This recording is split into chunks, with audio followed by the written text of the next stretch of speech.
नमस्कार दोस्तों, हमारे चैनल द हॉन्टेड शैडोज में आपका स्वागत है।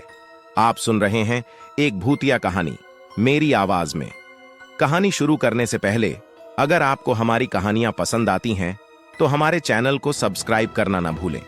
इससे हमारा रिश्ता मजबूत होगा और आपको हमारी सारी कहानियां आसानी से मिल जाएंगी। तो चलिए आज की कहानी शुरू करते हैं। पीपल वाला भूत। यह घटना एक हकीकत है जो मेरे सामने की है। मेरे गांव से 1 किलोमीटर दूर एक बड़ा सा पीपल का पेड़ है। वह एक विशाल पेड़ है जिसकी शाखाएं लंबी लंबी और ऊपर से नीचे की ओर आकर ऊपर की ओर मुड़ी हुई मोर के आकार की है। वह पेड़ देखने में इतना भयानक लगता है कि मेरे तो उस दिन की घटना के बाद रोंगटे खड़े हो जाते हैं। उस पेड़ की शाखाएं कम से कम आधे बीघे में फैली हुई हैं। शायद तुम लोगों में से कोई मानता हो या न मानता हो, लेकिन मैं जरूर मानता हूं कि भूत चुड़ैल आत्माएं होती हैं। हर गली हर चौराहे पर ऐसी बुरी आत्माएं होती हैं। वो तक नहीं हमें दिखती जब तक वो हमें दिखना नहीं चाहती हैं। यह आत्माएं जब दिखती हैं, जब किसी की राह से उस आत्मा से मिल जाए, दिखती हैं। मैं तुम्हें एक ऐसी हकीकत की कहानी बताने जा रहा हूं जिसको मैं याद करते ही मेरे रोए खड़े हो जाते हैं। अब मैं आपको उस घटना के बारे में बताता हूं कि मैं और मेरे दोस्त उस पीपल के पेड़ पर खेलने जाया करते थे। उस पेड़ की शाखाओं पर हम झूले की तरह झूला करते थे। उस पेड़ की छाया इतनी घनी थी कि सारे पंछी उसी पे बैठा करते थे और हम लोग गर्मियों में उस पर जाके झूलते थे। बड़ा मजा आता था। वैसे उस पेड़ के बारे में लोग कहा करते थे कि उस पेड़ पर भूत रहते हैं, पर हम बच्चे कहां किसी की मानते थे। बस रोज खेलने को चल दिया करते थे। एक बार की बात है, दोपहर का समय था। हम 3 दोस्तों ने, मैं और मेरे 2 दोस्त उस दिन जल्दी चले गए। 12 बजे का समय था। हम लोग वहां पहुंच गए और हम लोगों ने प्लान बनाया कि हम लोग ऊंचाई पर जाके छिप जाते हैं और वो लोग आएंगे तो हम लोग उन्हें भूत बनकर डराएंगे। और हमने अपने अपने पेंट में कुछ पत्थर भर के ऊपर चढ़ गए। दोस्तों, एक बात और बता दूं कि उस पेड़ से 2 kh दूर एक कुआं था जिस पर कोई रहता नहीं था। बस एक रस्सी और बाल्टी के सिवाय हम लोग जब खेल खेल कर थक जाते थे तो उस पर जाकर पानी पिया करते थे। 1 बजे का टाइम था। जब हम लोग इंतजार करके थक गए, वो लोग नहीं आए तो हम में से एक ने कहा कि चलो पानी पीकर आते हैं। तो मैंने उनसे कहा कि मुझे प्यास नहीं लगी है, तुम लोग चले जाओ। दोस्तों, वो लोग उतरकर पानी पीने चले गए। दोपहर का समय था। सूर्य अपनी फुल तपन पर था। जोर जोर से लू चल रही थी और हवा के गोल गोल झुंड बनकर धूल उड़ाते हुए आ जा रहे थे। आप लोग जानते होंगे, गांव में इन हवा के गोलाकार को दंदूरा कहते हैं। एक ऐसा ही हवा का गोला मैंने पीपल की ओर आते हुए देखा। बड़ी धूल उड़ाए हुए वो आया और पीपल के सारे पत्ते आवाज करने लगे और कुछ टूट के गिरने लगे। धूल की वजह से तो मेरी आंखें बंद हो गईं। सारे पंछी उड़ गए। एकदम मैंने जब आंखें खोली तो क्या देखता हूं, एक काली सी शक्ल का बड़े बड़े बालों वाला और इतना डरावना इंसान मेरे सामने वाली डाली पर बैठा है। एकदम मेरे डर के मारे हाथ छूट गए और मैं नीचे जा गिरा। नीचे गिरते ही मैं बेहोश हो गया।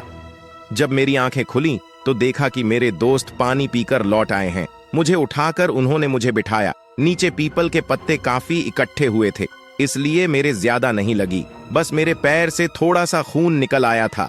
जब मेरे दोस्त ने पूछा कि क्या हुआ तो मैंने उन्हें बताया कि अभी इस पेड़ पर मैंने भूत देखा है। सारे दोस्त समझ रहे थे कि अजय हमें डराने की कोशिश कर रहा है। उन्होंने कहा, लगता है तुझे प्यास लगी और तू ऊपर से इसलिए गिर गया है। उन्होंने कहा, जा तू पानी पीकर आ, तब तक हम यही बैठे हैं। उनकी जिद की वजह से मुझे पानी पीने जाना पड़ा। मैं वैसे भी डरा हुआ था और मेरे हाथ पैर कांप रहे थे। मैं मन ही मन में सोच रहा था कि बस आज मैं यहां से निकल जाऊं, कल से मैं यहां नहीं आऊंगा। मैंने बाल्टी उठाई और कुएं में डाल दी। जैसे ही कुएं में बाल्टी पहुंची, एकदम से आवाज आई और वो आवाज ऐसे लग रही थी जैसे कोई पानी में बार बार कूद रहा हो। मैं और डर गया। जबकि रस्सी मैंने आराम से पकड़ रखी थी तो यह आवाज कैसी? मैंने कुएं में जहां कर देखा, कुएं के पानी में मुझे वही चेहरा नजर आया। एकदम से मैं पीछे हटा। मुझसे कोई पीछे ऐसे टकराया कि मेरे तो होश उड़ गए और डर के मारे मेरे हाथ से रस्सी कुएं में जा गिरी। मैंने जैसे ही पीछे देखा, वही भयानक शक्ल वाला आदमी खड़ा था। मेरी तो आवाज बंद हो गई। उसके बड़े बड़े दांत, लंबे लंबे बाल, दांत तो ऐसे जैसे कि साले ने कभी जिंदगी में मंजन भी नहीं किया हो। उसकी खाल जली हुई सी, जैसे कि कोई जला हुआ इंसान इतना डरावना लग रहा था कि मैं तो बस मेरी आंखें खुली थीं, बस शरीर में कोई जान नहीं थी, बस मैं बेहोश होके गिर पड़ा। मेरे दोस्त सोच रहे थे कि यह अब तक क्यों नहीं आया। 5 मिनट बाद जब मेरी आंखें खुली तो मैंने देखा कि मैं पीपल के पेड़ के नीचे पड़ा हूं। तो मैं और डर गया कि मैं यहां कैसे आ गया। दोस्त मुझे उठाकर लाए थे। जैसे ही मैं खड़ा हुआ देखा तो मेरे दोस्त खड़े हुए थे और कह रहे थे, लगता है तेरी तबीयत ठीक नहीं है, तुझे पहले बताना चाहिए था, हम पानी ले आते। कहीं तू कुएं में गिर जाता तो हमारे घर वाले तो हमें भी जान से मार देते। मैंने उन्हें बताया कि मेरी तबीयत खराब नहीं है, मैंने सचमुच भूत को देखा है। उन लोगों को विश्वास नहीं हो रहा था कि अजय, जो कि कभी भी भूत के बारे में बोलते थे, तो वो कहता था कि भूत नहीं होते, मगर इसे आज हो क्या गया है जो हर बात पे भूत भूत लगाए हुआ है। भाइयों, अब तक 2 बज चुके थे। हमारे दोस्तों का आने का समय हो गया था। मेरे दोस्त ने कहा, चलो अब ऊपर चढ़ जाते हैं और उन लोगों को डराते हैं। मुझे डर तो लग रहा था, पर मैं दोस्तों के साथ ज्यादा ऊपर नहीं, बस थोड़ी ऊंचाई पर जाके बैठ गया। जब वो लोग आए तो हमने पत्थर फेंकने चालू किए और तब तक हुआ क्या, जोर से एक दंदूरा हवा का झोंका आया और सरे पीपल को उसने झकझोर दिया। हम लोगों को लगा झकझोर के उखाड़ने की कोशिश कर रहा हो।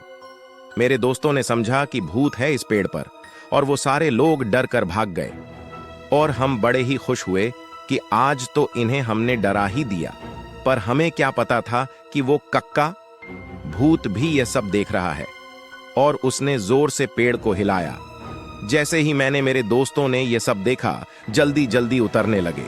अब की बार तो उसकी आंखें लाल लाल, दांत होठों से बाहर। हम वहां से भागे में तो डाली पकड़ के कूद पड़ा।